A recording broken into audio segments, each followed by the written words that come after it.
একজন খারাপ মানুষকে খারাপভাবে কিন্তু সিনেমার পর্দায় ফুটিয়ে তোলা এর জন্য কিন্তু একটা বড় দম লাগে, চ্যালেঞ্জ লাগে। মেহেদী হাসান হৃদয় কিন্তু বরবাদ সিনেমায় সেটাই প্রমাণ করে দিয়েছে এবং করে দেখিয়েও দিয়েছে।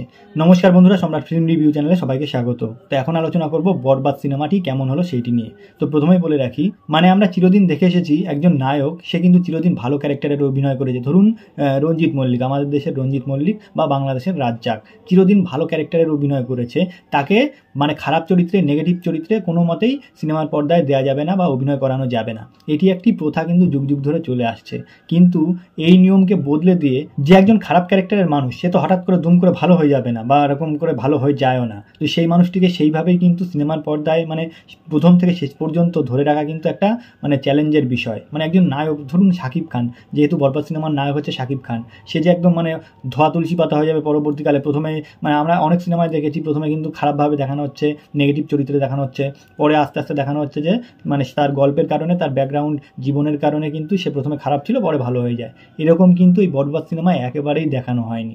পুরোটাই কিন্তু প্রথম থেকে শেষ পর্যন্ত সে যে একটা নেগেটিভ ক্যারেক্টারের মানুষ, খারাপ মানুষ, বাজে মানুষ, সে কিন্তু সেই চরিত্রেই অভিনয় করে গেছে একদম শেষ পর্যন্ত শাকিব খান। তো এই ব্যাপারটিকে ধরে রাখা, বাংলা সিনেমায় প্রথমবার আনা, এটি কিন্তু একটা অনেক বড় চ্যালেঞ্জের বিষয় ছিল। প্রথমবার সিনেমা করেই কিন্তু মেহেদী হাসান হৃদয় কিন্তু সেটি প্রমাণ করে দিয়েছে এবং সর্বস্বভাবে কিন্তু ফুটিয়ে তুলেছে এবং একদম 100% ভাবে কিন্তু পারফেকশন দিয়েছে, পারফেক্ট করেছে সিনেমাটি। তো এই বরবাদ সিনেমাটি কিন্তু বাংলাদেশের কাছে একটা অনেক বড় পাওনা। এরকম সিনেমা কিন্তু, এরকম মারকাটারি লেভেলের সিনেমা বাংলাদেশে আগে কোনো দিন তো হয়নি। এই প্রথমবার কিন্তু মেহেদী হাসান হৃদয় কিন্তু একজন পরিচালক, সে কিন্তু প্রথম থেকেই নাটকে ডিরেকশন দিত, কিন্তু হঠাৎ করে প্রথম সিনেমাতেই যেরকম বাজিমাত করে দেবে বরবাদ সিনেমার মাধ্যমে, এটা কেউ কল্পনাও করতে পারেনি, ধারণাও করতে পারেনি। হঠাৎ করে নাটক জগৎ থেকে এসে সিনেমা জগতে প্রথম সিনেমায় এরকম বড় হিউজ বাজেটের একটি সিনেমা আর এত বড় পরিসরে আয়োজন, যেখানে মার্কাটারি অ্যাকশন থেকে শুরু করে যেখানে গান রয়েছে, এত বড় দৈর্ঘ্যের সময়ের সিনেমা, পুরোরই একটা প্যাকেজ তৈরি করেছে। সত্যি তাকে একটা হ্যাটস অফ জানাতেই হয়। সে যে ভবিষ্যতে বাংলাদেশের টপ একজন ডিরেক্টর হবে সেটি কিন্তু প্রমাণ করে দিল এই প্রথম সিনেমার মাধ্যমেই। এবার বলে রাখি অভিনয়ের দিক থেকে শাকিব খান কেমন করলো। জাস্ট দুর্দান্ত। এরকম যে অভিনয় শাকিব খান করতে পারে, এর আগে আমরা যদিও প্রমাণ পেয়েছি কিছু কিছু সিনেমায়, কিন্তু এই যে সিনেমাটি জাস্ট হিলিয়ে রেখে দিয়েছে। এই ধরনের সিনেমা সত্যি শাকিব খানের কাছ থেকে তো আমরা আশা করতেই পারি, কিন্তু এই ধরনের এতটা দুশ্চরিত্র অভিনয়, এতটা দুশ্চরিত্র ক্যারেক্টার থেকে শুরু করে, এরকম একটা মারকাটারি তার লুক থেকে শুরু করে, সে মেয়েদের নিয়ে নানা রকম খারাপ কাজ করছে, সে ড্রাগস নিয়ে নানা রকম ভয়ানক খারাপ কাজ করছে। সব কিছু তার জীবনে সমস্ত কিছু খারাপ, ধ্বংসাত্মক। তার জীবনে ভালো বলে কিছু নেই। ভায়োলেন্ট একটা ক্যারেক্টার এরকম প্রথম থেকে শুরু করে শেষ পর্যন্ত করে যাওয়া, সত্যি এটা কিন্তু একটা কি বলবো, যা তা অভিনেতা পারবে না। এটি এত দুর্দান্ত লেভেলের অভিনয় করে শেষ পর্যন্ত দেখিয়ে দিয়েছে এত একটা ভায়োলেন্ট হতে পারে। তার জীবনে আছে কিছু কিছু ঘটনা রয়েছে, কিন্তু তার জন্য যে সে হঠাৎ করে পরবর্তীকালে দুম করে ভালো হয়ে যাবে বা কেউ আসবে তার জীবনে ভালো হয়ে যাবে, এরকম কিন্তু কোনো ব্যাপার নয়। তার জীবনে সে কিন্তু প্রথম থেকে খারাপ ছিল, শেষ পর্যন্ত সে খারাপ। তার মাঝখানে অবশ্যই এসেছে নায়িকা, এসেছে ইদিকা পাল, এসেছে, তার জীবনে ব্যাকগ্রাউন্ডের কিছু কিছু ঘটনা রয়েছে, তার বর্তমান সময়ের কিছু ঘটনা রয়েছে, কিন্তু তাতেও কোনো কিছু তার যায় আসেনি। সে কিন্তু খারাপ একজন ক্যারেক্টারে অভিনয় করেছে, সে খারাপ মানুষ, সে খারাপ, শেষ পর্যন্ত কিন্তু সে খারাপই অভিনয় করে গেছে। সব থেকে বড় কথা হচ্ছে যেসব অ্যাকশন দৃশ্য দেখানো হয়েছে, প্রতিটি অ্যাকশন দৃশ্য কিন্তু এতটাই মারকাটারি লেভেলের এবং এতটা ভয়ঙ্কর লেভেলের, আর এত দুর্ধর্ষ মারাত্মক লাগছে হচ্ছে শাকিব খানকে, দেখলে আপনার গায়ের ভয় পেয়ে যাবেন এরকম একটা ব্যাপার। কিছু কিছু ব্যাকগ্রাউন্ড এমনভাবে দেওয়া হয়েছে পেছন থেকে, সত্যি কথা বলতে আপনি যখন দেখবেন সিনেমার সঙ্গে ব্যাকগ্রাউন্ড মিউজিকগুলো আরও যখন আপনার কানে বাজবে এবং চোখের সামনে দেখবেন, সেই সব এমন কি বলবো, এতটা হিংস্র দৃশ্য, এতটা হিংস্র লুক হচ্ছে শাকিব খানের, আপনারা দেখলে হয়তো গায়ে কাঁটা দিয়ে যাবে, ভয়ে আটকে উঠবেন। এরকম দৃশ্য রয়েছে। যেহেতু সিনেমার নাম বরবাদ, সে যে বরবাদ করতেই পৃথিবীতে এসেছে এবং নায়িকাকে না পেলে বরবাদ করে দেবে, সেটি কিন্তু প্রত্যেকটা চরিত্রে, প্রত্যেকটা মুহূর্তে, প্রত্যেকটা কিন্তু সময় বুঝিয়ে দিয়েছে যে সে কিন্তু পৃথিবীতে এসেছে শুধুমাত্র বরবাদ করার জন্যই।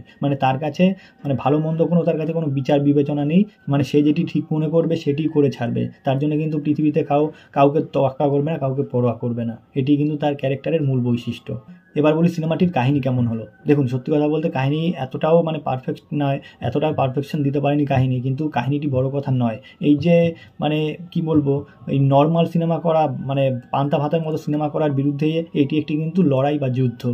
এই সিনেমার করে প্রত্যেকটা প্রডিউসার এবং ইন্ডাস্ট্রিকে বুঝিয়ে দিয়েছে, ইন্ডাস্ট্রি ইন্ডাস্ট্রির বিরুদ্ধে গিয়ে কিন্তু মেহেদী হাসান হৃদয় কিন্তু এই সিনেমাটি করেছে। তো এই সিনেমাটি কিন্তু শুধুমাত্র একটি সিনেমা নয়, বাংলাদেশের মানুষদের উদ্দেশ্যে বলবো এই সিনেমাটা আপনারা অবশ্যই দেখতে যাবেন।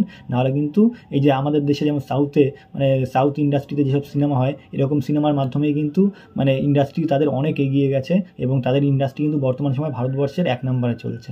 তো শুধুমাত্র মেরে পান্তা ভাতের মতো সিনেমা করলে হবে না, এরকম সিনেমাকে সাপোর্ট করতে হবে এবং এরকম সিনেমাকে সাপোর্ট করলে কিন্তু ইন্ডাস্ট্রি এগিয়ে যাবে এবং একটা বড়সড় জায়গায় পৌঁছবে। তো পরিচালকের কাছে কিন্তু এটি একটি চ্যালেঞ্জ ছিল। এই সিনেমার মাধ্যমে কিন্তু সমস্ত প্রডিউসারদের চোখে আঙুল দিয়ে দেখিয়ে দিয়েছে যে বাস্তব সত্য কোনটা। এবার যদি বলি অভিনয়ের দিক থেকে কিন্তু শাকিব খানের কথা মানে বলার কিছু নেই।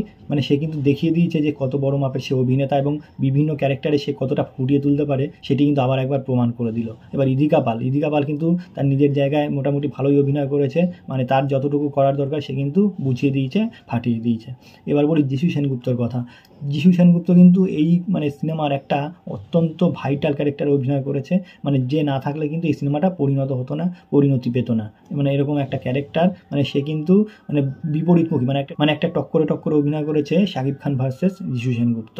মানে আমরা এর আগে দেখেছি খাদান সিনেমায় যেমন ছিল দেব ভার্সেস যিশু সেনগুপ্ত, ঠিক এই সিনেমাটা কিন্তু মানে একই রকম লেভেলে গেছে। তো যিশু সেনগুপ্তর যেসব মানে স্পেস পেয়েছে সেই জায়গায় কিন্তু একদম মানে বুঝিয়ে দিয়েছে সে কোনো অংশে কম না এবং হাড়ে হাড়ে টের পাইয়ে দিয়েছে সে, মানে যে শাকিব খানের সঙ্গে যে লড়াই করতে নেমেছে, মাঠে নেমেছে এবং সেটি কিন্তু একেবারে কাটায় পরিণতি পেয়েছে।